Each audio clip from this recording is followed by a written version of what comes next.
Well, welcome back, everybody. It's Friday. Placed in Shelter here with Ryan Catarozoli. And to start out today's show, first off, I'm breaking the rules. I put a sweatshirt on, but it's Friday, and I'm losing the will to get dressed up every day here with the kids. But the first thing I want to talk about is a bit of a quarantine update. Now, if you haven't seen this one, I'm telling you, if you want to go down the YouTube rabbit hole, I've got one for you, okay? Look up The Simpsons Predict the Future, because, there was things like President Trump getting elected and things like that. But now they found an episode from 1993 in which there was a flu that came over from Japan. And I believe they called it the Osaka flu. And it came to Springfield. And all the citizens were rioting and kind of demanding that they get a cure for it and some answers. And in the process, they actually knocked over a truck. And lo and behold, guess what was in the truck? A box that broke open that said killer bees, and then bees flew everywhere. So I don't know. I think I'm a believer now. I'm pretty sure whoever it is, Matt Groening or whoever, I think he's a time traveler.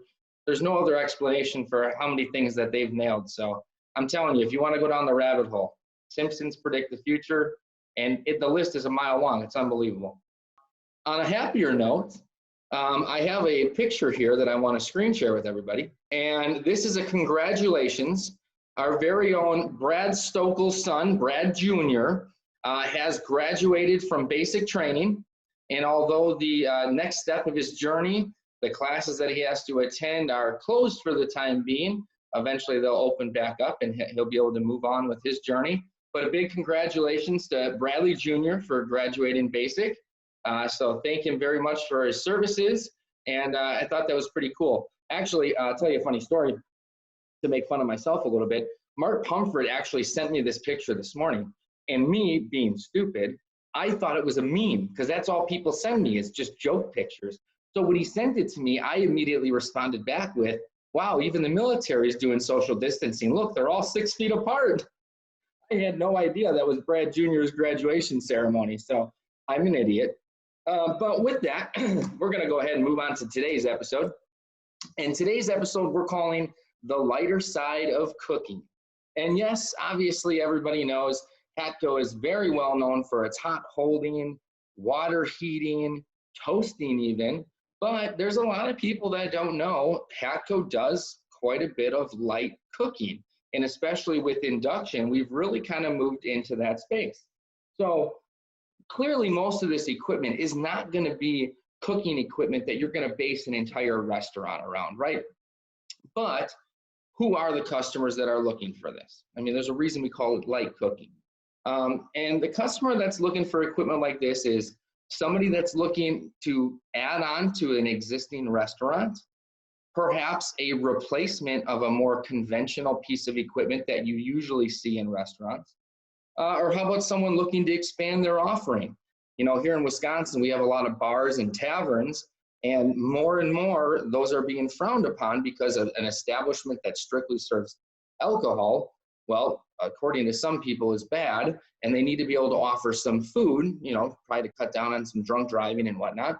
And those places aren't set up with big kitchens. They don't have hoods. They don't have a lot of extra space. So to be able to do pizzas and some frozen prepackaged products, and to be able to offer that relatively easily without having to renovate the whole space is where these products tend to fit in. Or how about someone looking for energy savings? There's a couple of pieces here that we're going to talk about, so remember that one.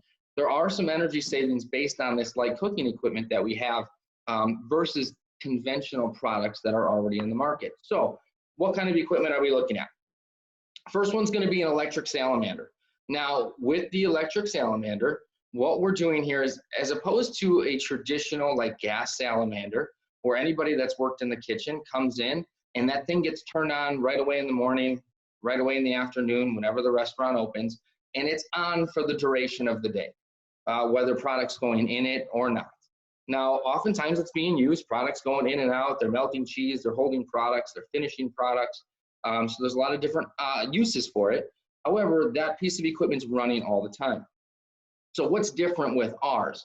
With ours, you're actually going to have those ribbon elements. And if you remember from the What's the Difference episode, we talked about ribbon elements in the merchandiser. And what was special about those? Well, they get up to temperature in 8 to 10 seconds. So what's really cool here is you have a piece of equipment that has an actuator plate on the back. So you can set up your settings to what you need.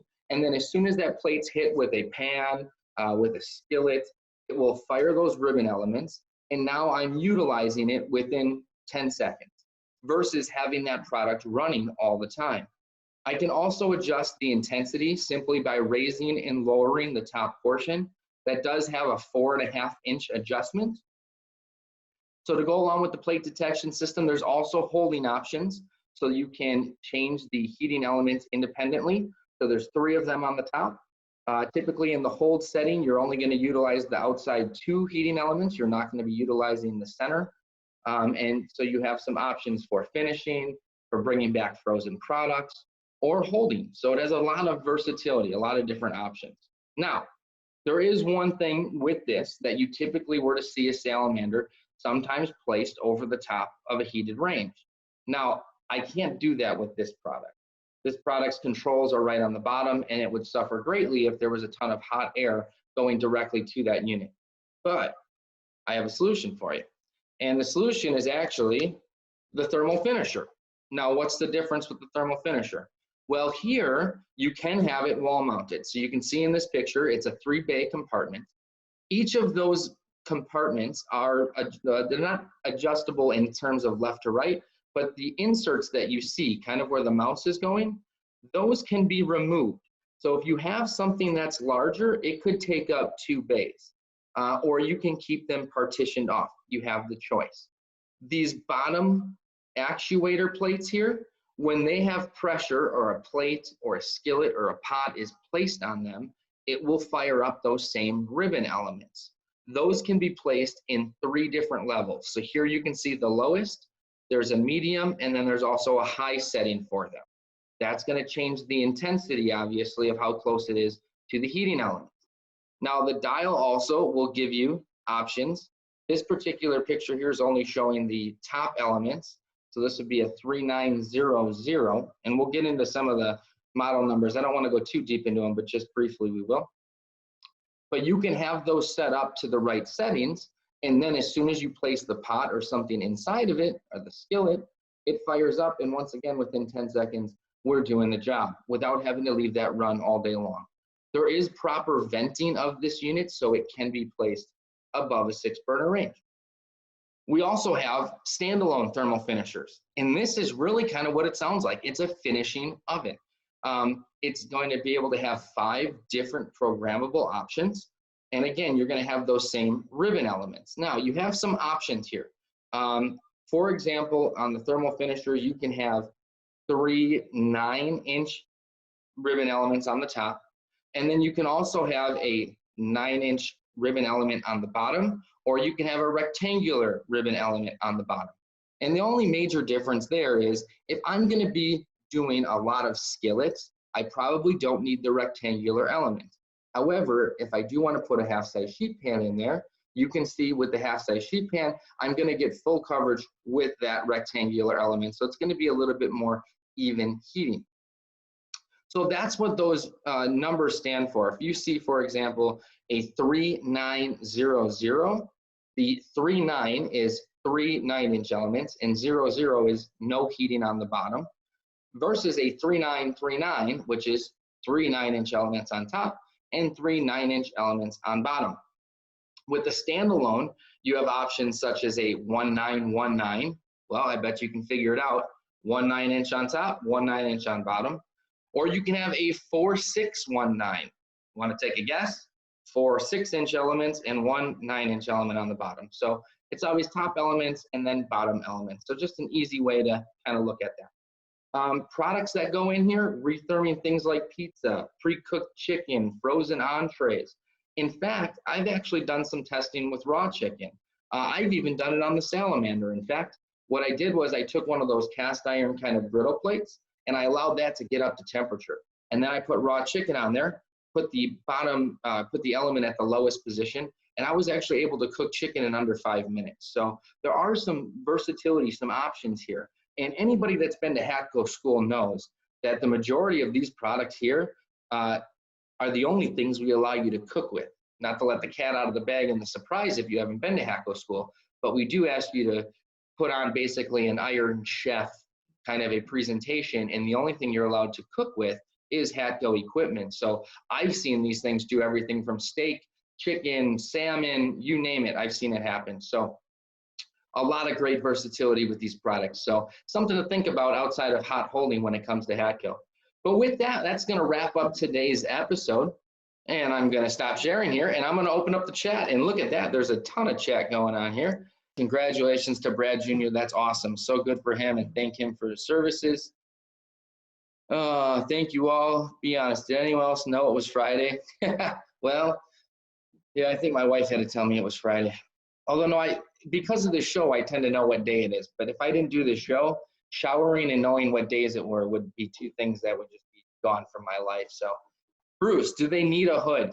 You know, once again, this is going to be one of those questions where, of course, I have to revert to the old, you have to refer to local code.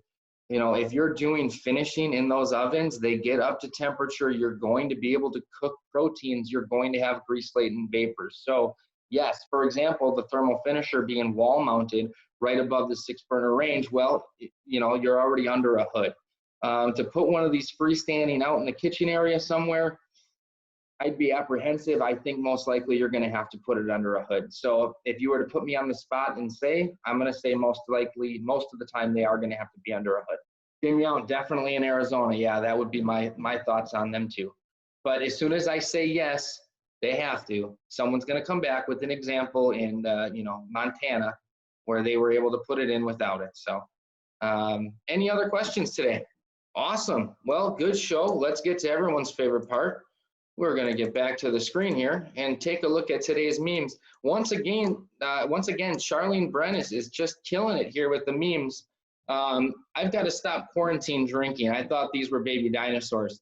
And I'm not going to lie, even sober, I look at this and think those are baby dinosaurs. And, you know, somebody had the Jurassic Park meme the other day. That's definitely what it looks like. How about the next one? I might have a slight drinking problem. My husband asked me to toast some bread for him. I raised my wine glass and said, here's to the bread. Thought that was appropriate for Friday or every day. And I like this one. You saw the homeschool lesson on fractions. Here's the homeschool lesson on telling time. 8 a.m., 10 a.m. mimosas, noon Bloody Marys, 3 o'clock wine, and 5 o'clock we're going straight to the highballs. So thank you everybody again for joining in. I hope you're having a lovely Friday. If you are catching this on YouTube, you can always watch us live 3 p.m. Central Time, Monday through Friday. Simply use the link in the description. It'll take you into the Zoomcast. You can also hit the bell notification right down in the corner, and that will let you know every time Hacko posts a new video, and show us you're enjoying the content by liking, sharing, and subscribing. Thanks, everybody. Have a great day.